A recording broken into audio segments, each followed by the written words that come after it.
It's the final countdown, that's what you're saying, isn't it? It really is. 12 days to go, Stuart. So we really are into the final straight now, despite the fact it feels like we've been talking about this for years. Libération then have got 5 final questions that we still don't have answers to on the front page. They are, just how low will the turnout be? Some polls saying as many as 20% of people, or in some even 32%, might not turn out. That probably would benefit the right and the extreme right, whose voters are more likely to make it to the polls. Then there's the question of who's going to come first in the first round.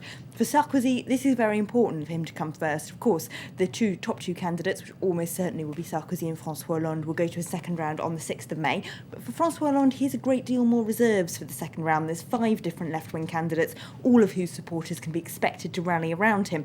Sarkozy, though, has far fewer reserves, so he needs to come top of that first round. That's what his campaign team is trying for. Then there's the question of François Bayrou, the centrist candidate. He's kind of disappeared in the polls. His campaign is starting to tank, but both François Hollande and Nicolas Sarkozy's campaign teams are trying to appeal to his voters as much as possible, because if there's any space left to win this election, it's going to be in the centre. That's the small amount of people that still haven't decided exactly how they're going to vote, and they're the ones they're both hoping to win over. Then there's a question of who's going to be third. It looks unlikely now that it will be Bayrou because he's fallen so much in the polls, but far-left candidate Jean-Luc Mélenchon and far-right candidate Marine Le Pen have been fighting it out for some time. They've both attacked one another with some fairly strong verbal attacks in recent days. It doesn't look like either of them is ready to give up. They're both going to keep fighting for that place.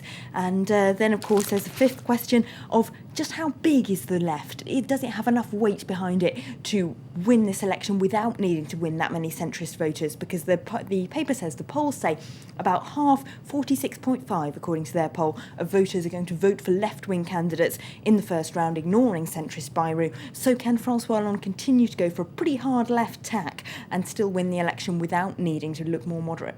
Beautifully analysed as ever, Elena. A lot of voters, they're still feeling a little bit uninspired, perhaps.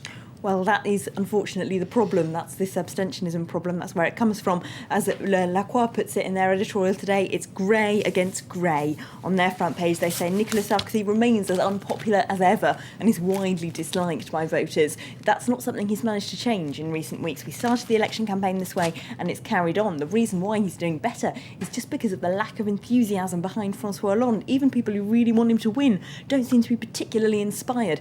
They've been out to meet some people who don't plan on voting in La Croix, and they point out that it's not just the most obvious demographics, young people, the working classes who aren't going to vote. They talk to people like middle-class businessmen who say, well, what's the point when the economic situation is so bleak that whoever does win is going to have their economic policy dictated by ratings agencies anyway? Why bother? One paper is feeling a little bit more inspired, though. Le Figaro, rather more optimistic this morning, as every day. They have something good to say about Nicolas Sarkozy's election campaign. Today, it's the advantages he has against François Hollande, which, according to them, is that voters perceive him as better placed to tackle illegal immigration and crime. Problem is, though, that the issues they care about most, François Hollande comes out top of in credibility stakes. There are things like improving the education system, fighting unemployment. Those are the issues that voters care most about, and they're the ones that Hollande does best in. They've also interviewed Marine Le Pen, the far-right candidate in Le Figaro, and despite falling in the polls, she's showing absolutely no signs of giving up. She tells them that Jean-Luc Mélenchon, who is fighting her, of course, for third place, is just a product of the system he pretends to be against. She's not doing particularly well, though, as she hinted at, though, is she, Marine Le Pen? No, well, despite the Toulouse shootings just a few weeks ago, they seem to have been consigned to the past already. We were saying at the time she might get a big poll boost from it. It hasn't really happened, despite security and law and order becoming more themes of this campaign than they were before. She hasn't seen the advantage.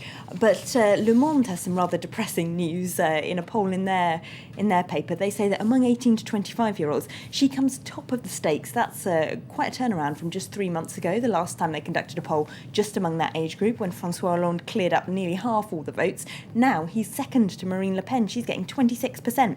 Why? Well, they explain that this is a demographic who don't actually remember her father's more extreme anti-Semitic comments. They've grown up with the Front National just like an ordinary party, other than their parents who find that her voters, who find her rhetoric a little bit more shocking. And also they like her anti-system campaigning. For them, they feel that the main parties have rejected them, they can't get any jobs, they've got no money, and they just want to vote against the system. That's the latest on the election in the newspapers with Elena every day here on France 24. Coming up next, it's going to be time for Focus, in fact. We're going to be reporting on the monks.